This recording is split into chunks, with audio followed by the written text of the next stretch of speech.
Now, for remote Australians, it can be very hard to access fresh food, and that's before you even count in all the latest supply chain dramas. It's not just the cost of the food, but it's also the length of time it can take to travel to the communities that makes it hard to get. But that's why a new solution called Food Ladder is out, which helps communities take these matters into their own hands. And to tell us more, we're joined now by Lucy Payne. Lucy, thank you for joining us. What does Food Ladder do? Thank you. Thank you for having me on the show. So Food Ladder is a not-for-profit, like you mentioned, with a 12-year track record of providing communities in remote locations with the tools to stop hunger and malnourishment. We simply provide hydroponic, state-of-the-art agri-tech products and empower the communities to grow their own produce. We work with the communities to determine what their goals are.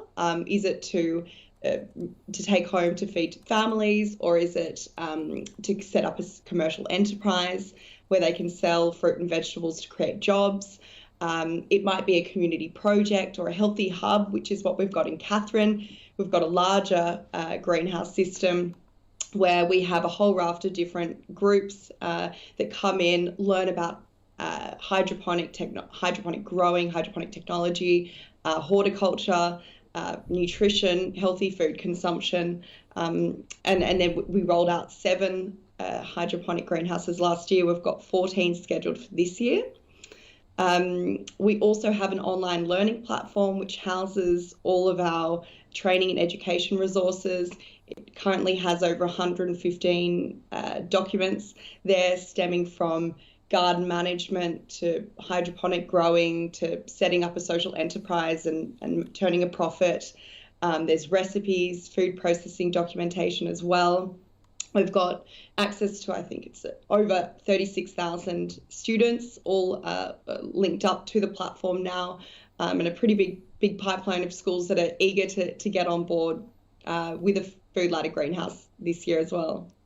So it's very much that theme, isn't it? You know, teach a man to fish, you know, rather than just providing the food for it. What's the uptake been? And I guess in terms of that, what sort of education levels do you give them? Right, you know, obviously they've got the greenhouse. What training is involved in making sure that its upkeep is there so that it can continue to be as useful as it can be?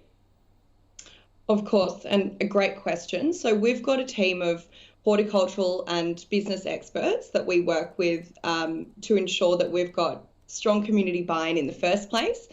We actually ran a school competition last year and had over 50 schools reach out to us wanting or requesting a greenhouse. And so that's kind of built our pipeline of schools that would like a greenhouse. Obviously touched on, you know, food security in Australia.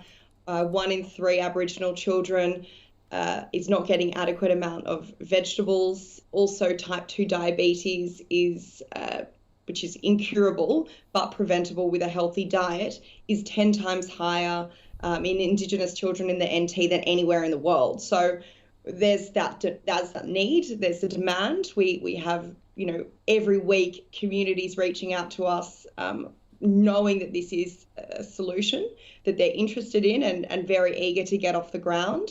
There was also a government inquiry into food pricing and food security in Australia, which was launched in 2020. Now, only more recently, Food Ladder was named by the federal government as a solution to recommendation 12 of a localised supply of fresh produce.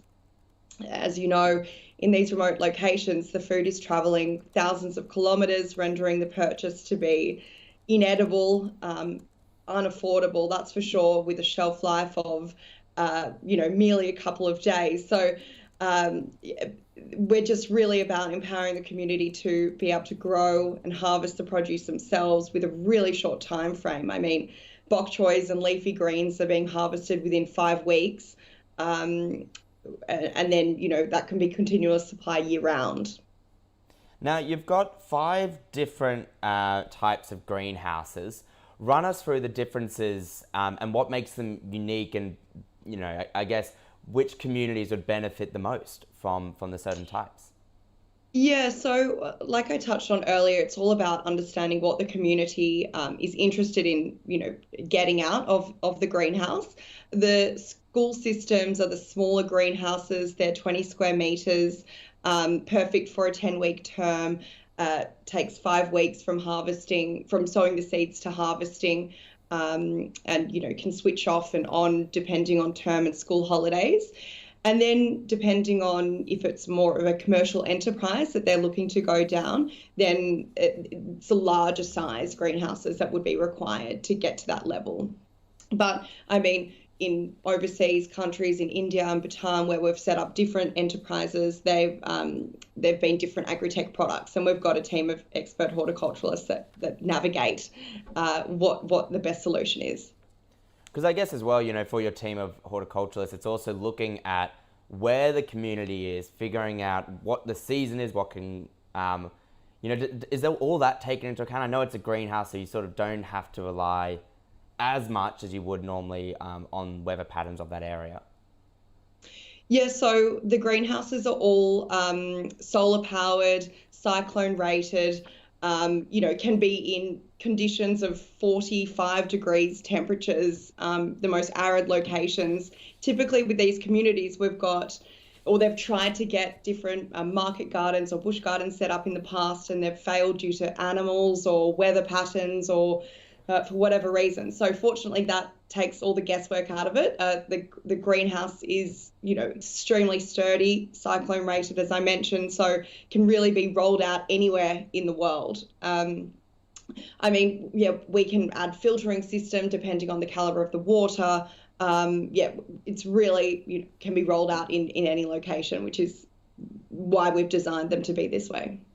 And in terms of rolling them out to any locations, Lucy, how, you're in 3 countries, I believe just 3 countries at the moment, but, are you looking to get into other countries? Do you have, investors along your journey helping you expand?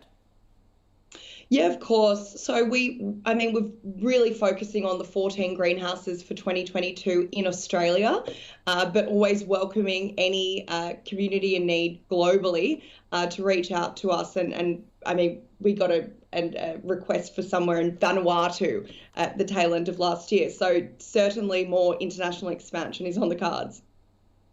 And do you think that, as we push forward and, fresh food and health is really taking over the collective conscience of the world in a way, we're seeing that through the rise of veganism. We're also seeing it during the pandemic where people were a lot more influenced by healthier lifestyle choices.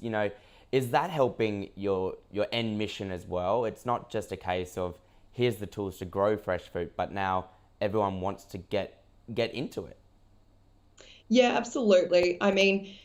The issue that we face is, kids and adults and teachers would all love the access to the fresh produce. It's the lack of access or the lack of the caliber of the produce in these communities that's roadblocking them to prohibiting their consumption. So, but certainly, I'm a huge foodie and love, fresh produce. I go to the farmers markets every week. I do think that veganism and vegetable and plant-based meals is on the rise.